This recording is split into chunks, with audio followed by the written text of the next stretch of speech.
Hey, I'm Edward with Everything Kayak and Bicycle. Today we have Aaron Clay with us. Aaron Clay is a pro staff member, the Hobie team through the shop here, and we're going to be talking about bottom fishing. This is the third part to our seminar series on offshore kayak fishing, targeting the northern Florida Panhandle area where everybody's been running and gunning over there. And we're going to touch into bottom fishing, reef fishing, so all the structures that are down there. With that said, Aaron, what do we got in front of us here, man? All right, man. Well, yeah, we're sitting on a 5000 series spinning reel. Right here, we're running a 6.6 to a 7-foot rod, and it's loaded up with some braid. We're running a 30-40 pound braid, and there you have it.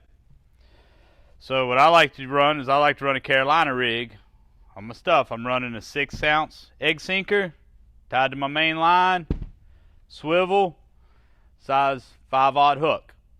We can run anywhere from 4 to 6/0 hooks is what I recommend. I like using a 5 a lot because it kind of covers, whatever we're targeting. We can target multiple different species on the reef, Yeah, and as long as you're not using a light wire, we're going to get into an inline circle hook. So if you're fishing reef, natural, dead bait, does have to have a circle hook on it for the reef fishing down there.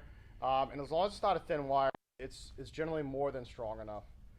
Whether you're, 4, 5, 6/0. Just look at your brands. They're different size, different gaps, stuff like that. And then, so 6-ounce lead? Yeah, I'll start off with a 6-ounce lead. We can change. I vary anywhere from a 3-ounce to an 8-ounce, just depending on, your current, your wind, how fast you want to get it to the bottom. I change this up depending on the conditions. Yeah, I know a lot of us will drop the lead that we have, kind of thing. What do you have left? Right. Yeah, and talking, condition-wise, sometimes we got a lot of little triggers or snapper. We want to get faster through, so that heavier 6 to 8 ounce lead's going to do that. You don't always have to. You can lighten it up, and something like a 2-ounce. I don't know if I can get this out of here.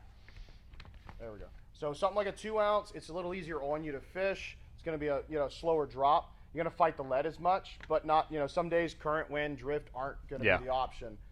Something else we get into, though, if you do have the option to lighten up. So these are circle jigs or circle hook jigs. I believe these are 1.25 ounces. It's a couple different sizes. They all have a pretty beefy circle hook, which what we're looking for on that is the gap.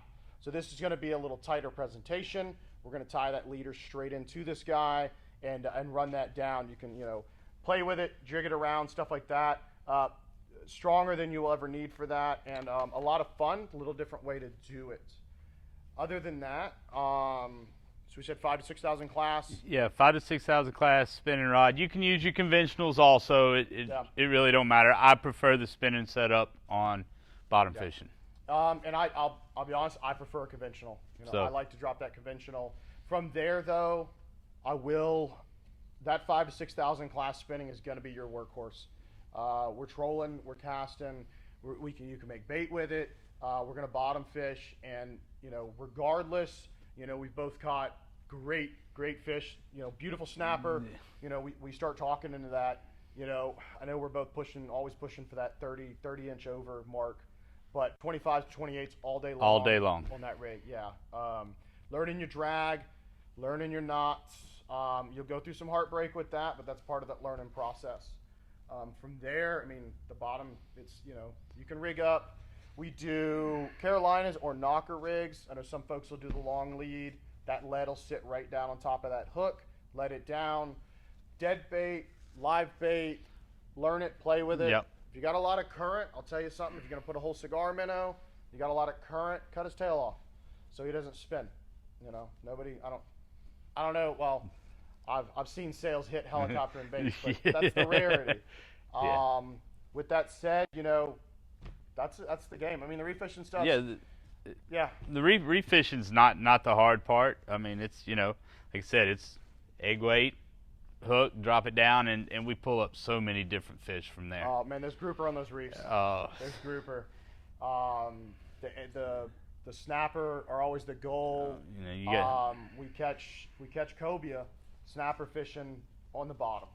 They're throughout that water column. I know a lot of people talk sighting them and up high. It's just not necessarily a thing in the kayak.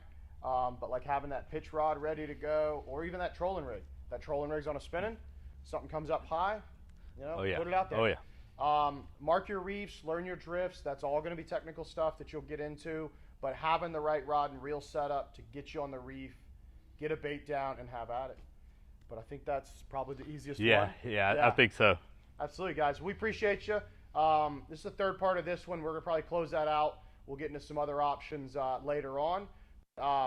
Aaron came out with us, do this with us, and we appreciate that, man. Yeah, man. Cheers. Thanks.